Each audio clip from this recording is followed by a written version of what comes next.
Give me the tea.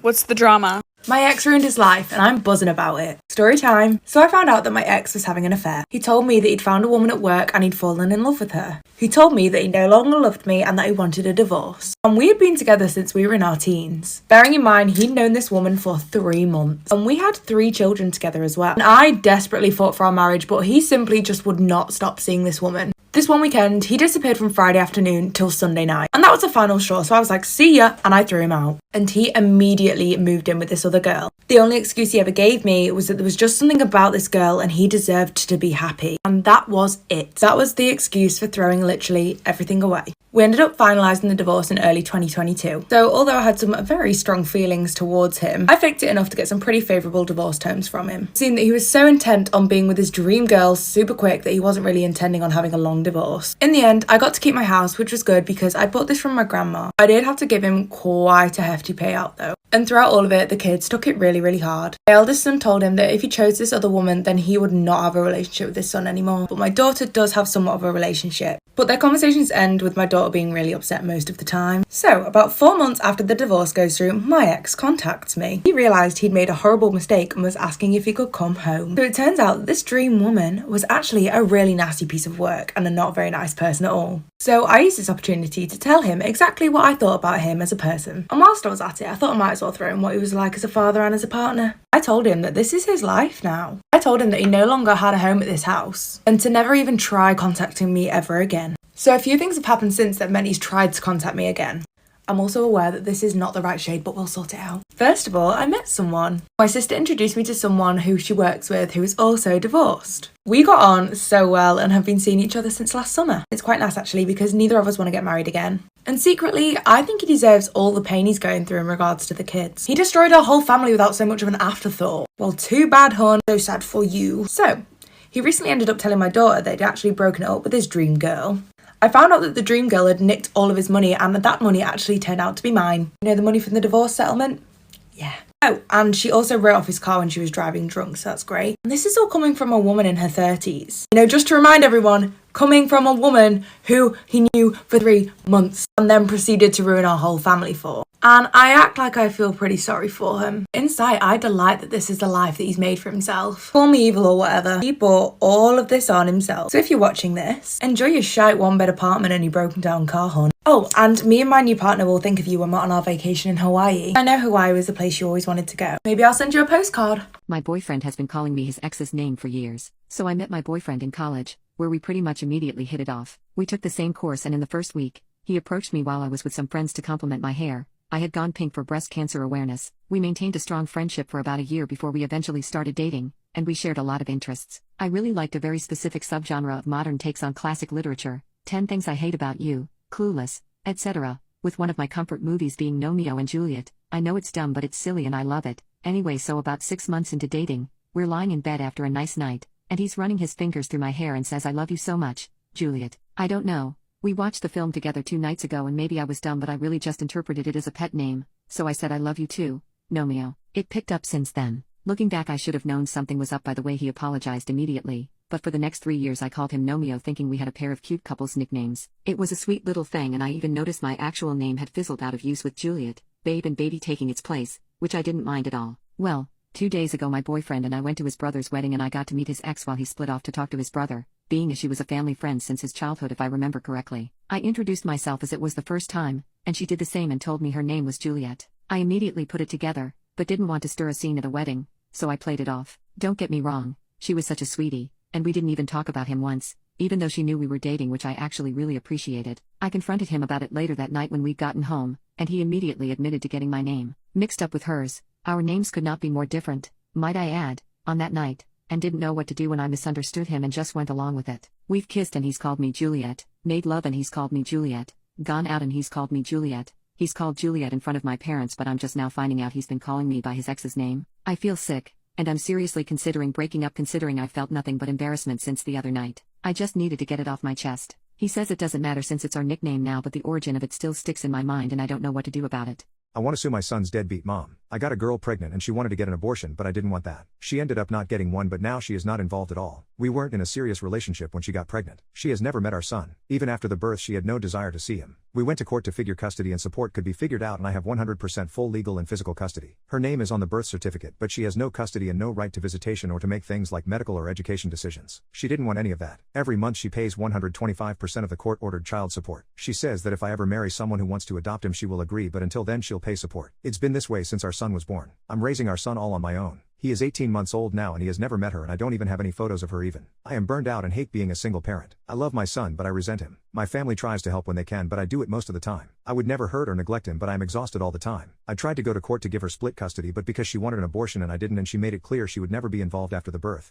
And because we went to court when he was 6 months old, but because we already went after he was born and agreed on things, and now she pays more support than his court order. The judge said he can't force her to look after him. I haven't seen her in almost a year, and the last I heard she has a tummy tuck and laser stretch marks treatment and is working at a gym. She also told her friends and family she is an egg donor and not a mother. She is a deadbeat mom and the court won't do anything and is forcing me to struggle as a single parent. Do I have any legal remedies here? I stole so much food when I was a store manager at a Subway. I worked as a general manager for a Subway about 4 years ago. They paid me crap and I couldn't afford anything. I quit after 3 months as I couldn't survive off the pay anymore. During the last month I stole so much food, and I'm not just talking 2 sandwiches here and a bag of chips there. I had control of the cameras and would turn them away from the parking lot when I did this, and the district manager never noticed as he rarely watched the cameras anyways. There were 15 stores in his area anyways. I would take packs of salami, pepperoni, lettuce, cookies, boxes of chips, whatever I could eat at home. My food costs went up some, but I didn't care. My district manager didn't ask me about it until a few days before I planned on quitting. I had a meeting with my crew about watching their waste, knowing damn well they weren't. But my last day I took so much stuff. I went back the next Friday to get my check and the district manager didn't say anything. Nobody ever said anything. I probably took close to $1,000 in food from the store. It is a shame because I heard that an investigation was launched a while later on to why the food supplies were so low, and I think someone else ended up getting fired for what was essentially my doing. I am not complaining though. F that guy for working at Subway and their poop sandwiches. I hope he realizes how poop his pay was. Honestly, he should be thanking me for getting him fired, because he would have just ended doing what I was doing, except he would have been caught and most likely arrested. Not good. God, I hate Subway so much, but the food I stole from there kept me nice and fed for a good while. I then went out and committed arson against that Subway and it burned to the ground. To this day I have never been caught. I ran a scam that caused an entire town to go obese. I grew up and still live in the Netherlands, but about 10 years ago I did a high school exchange program in the US, meaning I lived in a small town in America for a year and went to the local high school, senior class. On my first day there, the people from the program told me about a small shop in town that sells authentic Dutch food. I didn't think much of it at first, but it was nice to have a place to go to get a taste from home. About 1 or 2 months in I started to crave some of my favorite Dutch sweets, so I decided to check out this store. Turns out, it was the real deal. The labels were even still in Dutch. So I bought some of the best stuff and a little chat with the owner of the store, who was also Dutch. That's why he was selling Dutch food along with the normal stuff. He also told me nobody in town really knew about this, which we both agreed was a shame. The next day during lunch I was eating one of my newly acquired sweets when one of my friends asked what it was. I gave him one of the sweets and he understandably really enjoyed it, so everyone else also wanted to try one. One of my friends liked it so much he asked if he could buy one of the bags from me. Now here's where the trouble started. Because I really didn't want to part with my bag of delicious sweets, I named the high price of $10 even though it only cost me a little over $4. When asked about the high price I just made up some bullshit about shipping costs from the Netherlands. To my, and everyone's, surprise, he actually went for it and gave me $10 in exchange for my bag of sweets. So I went back to the store and bought 2 new bags. This little cycle between me and him continued for a week until someone else, who I wasn't friends with but he was, also wanted to buy a bag, and from there my scam was off. I started selling to many students and parents who just really enjoyed these sweets. I even joined forces with the store owner, making sure we always matched prices and keeping customer count high. Obviously some teachers and other school staff caught wind and threatened to report me, but I could easily buy their silence for a free bag of sweets. This went on for the rest of the school year. By the end I made sure all my customers knew to go to that little store after I left to keep my friend, the store owner, in business. Fast forward to earlier this year. There was a 10-year reunion for my class and obviously I decided to fly out and catch up with my old friends. When I first went to the store and saw how it was doing, I immediately noticed that there were a lot more Dutch products than 10 years ago. The owner explained how due to my efforts back then, he was able to grow the business and people just kept on buying the food because it's that good. He did have to drop prices back to normal since the shipping cost excuse doesn't work anymore these days, but according to him that only made people want it more. At first I felt pretty proud of this, but during my time in town I started to notice a lot more people had gotten obese since I was last there. I did some digging and found out that the main cause is believed to be those Dutch sweets everyone loves. After finding this out I started to feel genuinely guilty. Because of me about 80% of this town's population got obesity. And I still feel very guilty now just thinking about it and writing this story. Though there is also a voice in the back of my mind telling me I shouldn't feel guilty because it's their own fault for eating too much of them.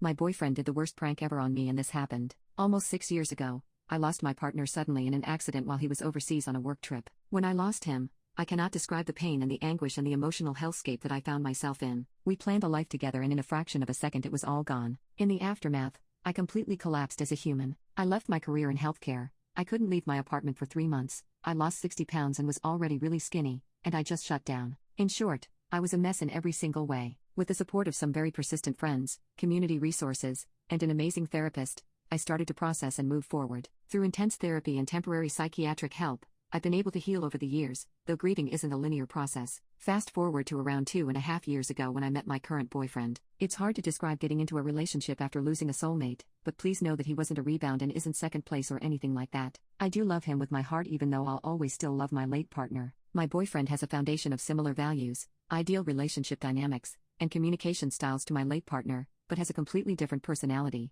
look, lifestyle, appearance and all that. I love him for all of his differences as much as his similarities. My therapist and I knew that it was important for me to not date someone who I would expect to be a stand-in for my late partner. Her and I have checked in constantly throughout the major stages of my relationship to ensure that I'm sticking to that. At this point, I've honestly pictured what the rest of my life would look like with him in it, and he said the same. He was also the most understanding boyfriend when I first told him about my late partner's passing and my grieving journey. If there was a textbook way to handle the situation, he could have written the whole thing. I truly could not have asked for a better boyfriend. That was until yesterday. My boyfriend likes to play pranks on me, and he's even filmed some of them to upload online. It's not a constant thing or frequent enough for me to always be on my toes, and I've always said that I'm prone to weird things happening to me, so I'm never the wiser when I'm being pranked. For sake of anonymity, I won't go into details on previous pranks he's pulled, because a few have gotten quite a large number of views, but they're mostly harmless, annoying, all that. As much as I hate being pranked in the moment, he's never gone too far. He's always checking in on me. He gets my permission to post them, and all that. I guess I should say that he had never gone too far until yesterday. He texted me in the morning to confirm dinner plans we had that evening, and I replied asking if he needed me to pick up anything on my way home from work. At least twice a month, he cooks us an elaborate dinner. I'm talking about coordinated wine pairings, 5 courses, tasting menus, things like that. Like I said, he's a perfect boyfriend. I plan to FaceTime him at lunch like I always do, so no big deal. Well, he didn't answer me at lunch. No big deal. He's probably busy. I sent him a couple more texts after lunch, just random stuff, but he never responded, and when I finished work my phone showed he never even read them. I got a little anxious admittedly but pushed it aside. I don't need to hear from him constantly, but a sudden break in our routine feels weird because he always tells me in advance when something is going on or if he's busy. Always. He also always forgets something for the dinners he makes us and asks me to grab something on the way home. Always. Not today though. Anyway, I drove to his apartment from work and let myself in with the key he gave me. I expected to hear music, smell some dinner, or something, but it was completely silent. I put my stuff down on the hall bench and walked toward the kitchen. I saw grocery bags at the kitchen's entrance, which I thought was weird. As soon as I entered the kitchen,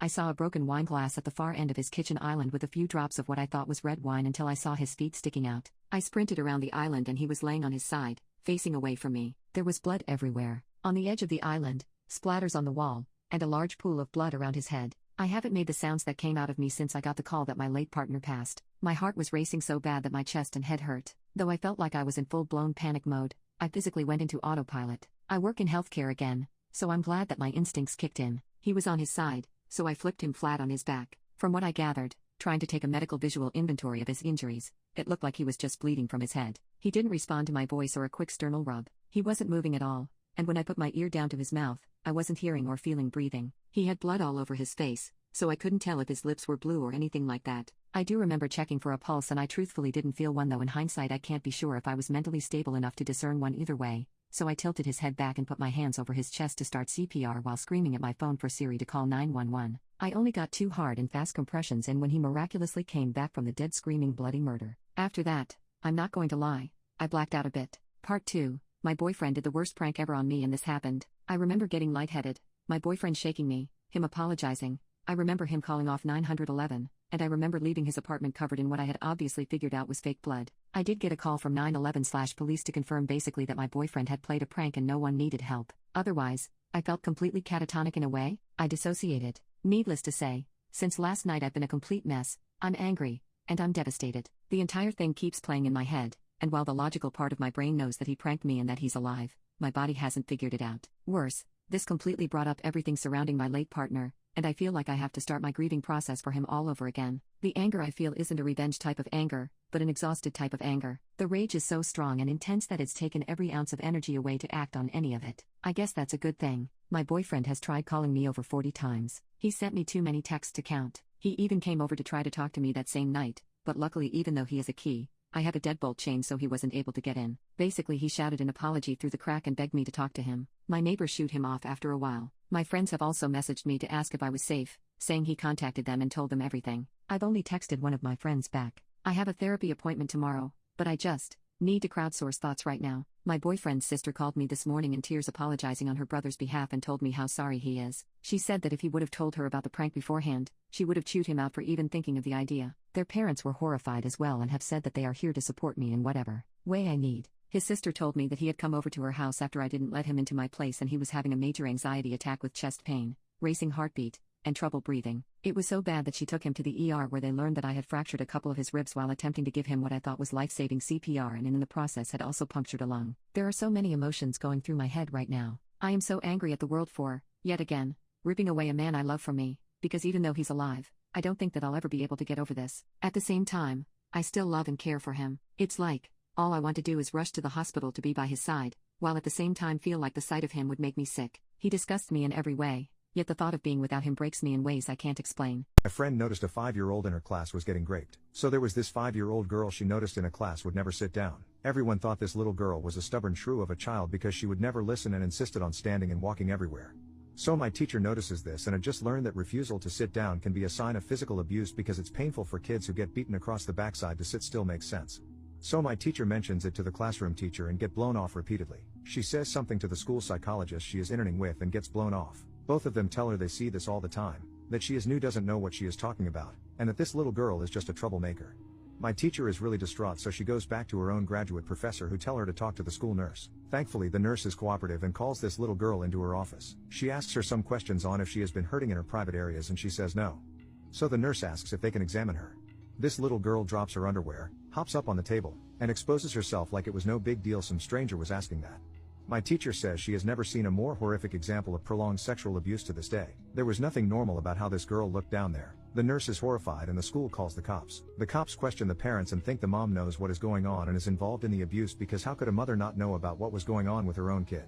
The cops discover that the mom worked nights and for her whole life had never once put her daughter to bed or woken her up in the morning.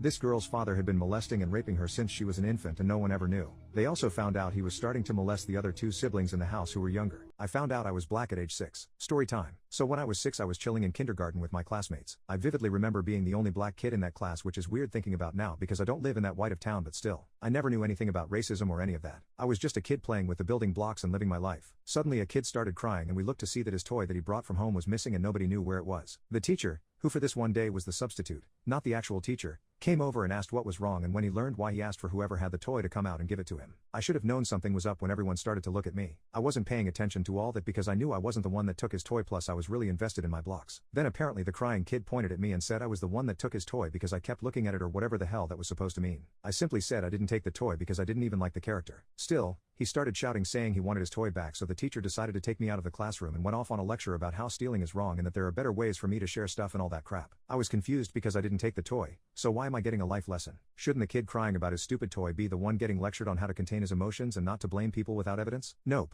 I am the one who had to suffer. Then the teacher says, please, Jamal, just give him back his toy and we can learn how to ask to borrow toys we want to play with. First, my name is not effing Jamal, and second, why would he say that? I was only 6 so I didn't think of it too much, but that was effed man, my name is Andrew. My teacher eventually knew I wasn't going to give up, so he said if I didn't give up the toy he would call my mom and tell her what I was doing. At that point we heard the crying kid stop his crying because he found his dumbass toy. Yeah, he didn't lose it or anything. Some other kid stole it and only now did he just find it. The teacher didn't even apologize to me, he just said, oh, well, we should go back in now. That day forward I knew I was different because of how I had been treated, but it didn't dawn on me until a lot of years later why exactly I had been blamed for something that I didn't even do.